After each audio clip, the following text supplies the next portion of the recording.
Today's video is sponsored by Verve.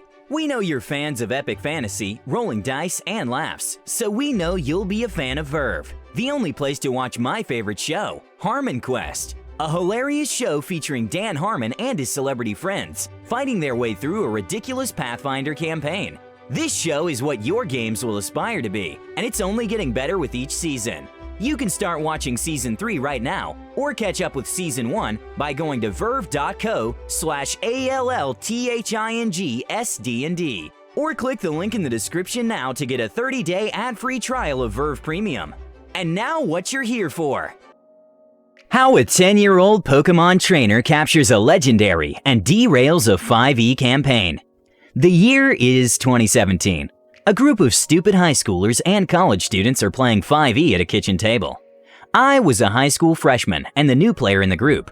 The rest of the group comprised of a college senior DM, Alex, a college freshman, Nate, and high school junior, Toby, and finally a college sophomore, Jim. Alex begins to set the scene. We are all at the generic tavern in the town of Little Loaf as we start to introduce our level 1 characters. Nate is a neutral good old half-elf cleric. Toby is a lawful good middle-aged dragonborn paladin, and I am a lawful neutral middle-aged human fighter. Jim's character is Brendan, a chaotic good 10-year-old variant human warlock. Nate, Toby, and I share our backstories. They are all pretty generic. It was at that time that Jim gives Brendan's backstory. Brendan found a magical talking tree in the forest. The tree, called Oak, offered to be Brendan's patron. In exchange, Brendan would have to fill out a special book, Pokédex, with information about any and all creatures he sees. Jim, who has been a fan of Pokémon since Gen 3, announces that he is doing a trainer build based on one of the player characters from Gen 3. Alex gave it the okay, and we dove right into our first encounter, a classic D&D tavern fight with 4 drunks. Nate tries to defuse the situation, getting clobbered in the process. Toby is in a fistfight with a couple of drunks, and I take things a little too far by stabbing a guy. Go Pikachu! The attention of everyone in the bar turns to the 10-year-old and his freshly summoned mouse familiar. One of the drunks begins mocking Brendan and laughing at his familiar. Keep in mind that Pikachu was literally just a mouse. Use Thunder Shock! Pikachu crawls up the drunk's leg and Brendan casts Shocking Grasp through his familiar. It turns out that touch spells can be cast through familiars. Jim rolls well for damage and the drunk collapses to the floor. The other drunks, already mostly beaten, take this as their cue to clear out. Thus begins the story of Brendan and his quest to become a Pokémon master. Fast forward an hour. Alex lays on the plot hook. The mayor of Little Loaf's daughters has been kidnapped by an evil cult that worships Tiamat, the dragon god. With a nice persuasion roll, Toby convinces the mayor to lend the party some magic items to help them on their journey. Nate gets a staff that casts Cure Wounds for free twice a day. Toby gets a set of +1 armor, and I get a great sword that does an additional 1d4 fire damage. What about Brendan? Alex tries to hide his smile as the mayor addresses the boy. Mayor, aren't you a little too young to be hunting a cult? I guess you can have these things. The mayor hands Brendan 5 red and white, roughly baseball-sized spheres. As Alex is describing to Jim what his new items do, Jim's face lights up. Brendan politely thanks the mayor, who is woefully unaware of the terror that he has just released upon the world. Over the next 6 months IRL, we meet on weekends. Brendan amasses an army of creatures from the ordinary to the bizarre. It should be noted that he took a level in Rogue to boost his animal handling skill, Expertise.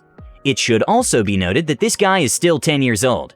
With just raw animal handling checks alone, Brendan gets 2 orphaned wolf puppies, 23 tiny crabs, 2 very big crabs, a horse with a unicorn horn glued onto it, a velociraptor, 2 monkeys, an ice mephit, a magma mephit, and a partridge in a pear tree. With the 4 Pokeballs he uses, Brendan captures a rust monster, a gelatinous cube, a freaking ginormous crab, and a kobold. Aside from those, he is gifted a hellhound by his rival, and is gifted a wormling by Giovanni, one of the cult leaders. Fast forward past those 6 months. The party is in the final dungeon of the adventure, the volcano base of the cult's leader. It is at this point that the party discovers what the cult leader is, an adult red dragon. Of course, the party had leveled up a few times since the start, but they are not in a position to take down an adult dragon head-on. Alex tells us later that he intended for us to solve a dungeon-wide puzzle to make the volcano erupt and destroy the base. The dragon was supposed to escape and continue the plot. But an easy solution like that is not why you are here. You wanted to hear how a 10-year-old child derailed an entire campaign. The party waltzes right into the dragon's throne room and rolls initiative. The fight starts out as most of the fights did. Toby and I are beating monsters up with our melee weapons, Nate is keeping us alive with magic, and Brendan is commanding his posse of monsters from the back. Alex, RPing as the dragon, does the edgy villain "you can't defeat me" chuckle. However, we are all rolling unusually high for our attack rolls and dexterity saves. Alex starts getting really nervous, and the color drains from his face. The dragon has about 10% of its HP left when our luck runs out. Alex, the red dragon, bathes the battlefield in fire with his breath weapon. Nate rolls his dex save. Crit fail. Toby rolls his dex save. Crit fail. I roll my dex save. Crit fail. We all stare at Jim as he rolls his dex save. 18! He makes it, but most of his monsters aren't so lucky. By the end of the dragon's turn, 3/4 of the party, 2 orphaned wolf puppies, 23 tiny crabs, 2 very big crabs, a horse with a unicorn horn glued onto it, a velociraptor, 2 monkeys, an ice mephit, a magma mephit, a hellhound, a rust monster, a gelatinous cube, and a kobold have been reduced to ashes. Alex looks over at Jim, expecting to see him with an expression of terror. Jim is stoic. Jim pulls his phone out of his pocket, taps it a few times, turns up the volume, and places it on the table. It's playing a song. It's the damn legendary Pokémon battle theme from Pokémon Emerald.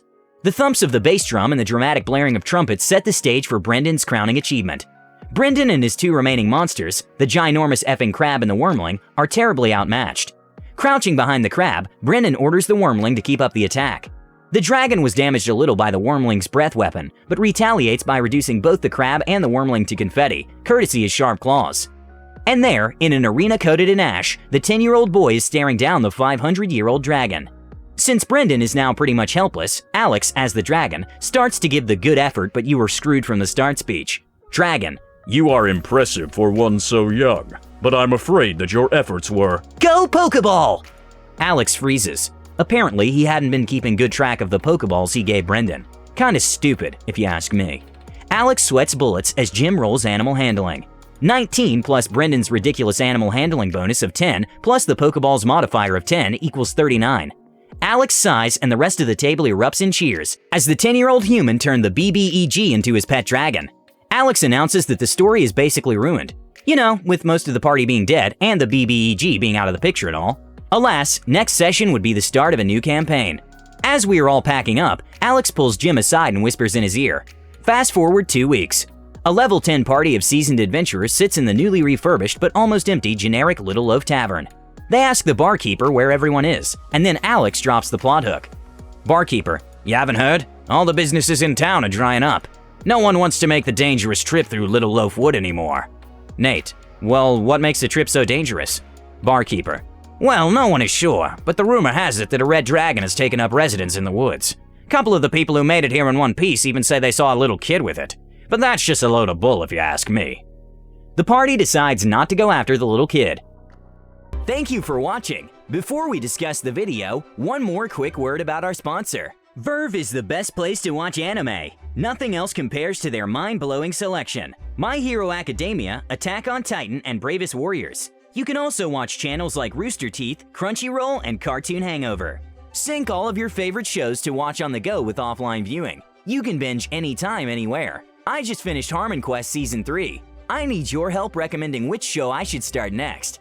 Leave a recommendation in the comments section below. And you let me know what you think about Harmon Quest and Verve by visiting verve.co/ALLTHINGSDND or click the link in the description now to get a 30-day ad-free trial of Verve Premium.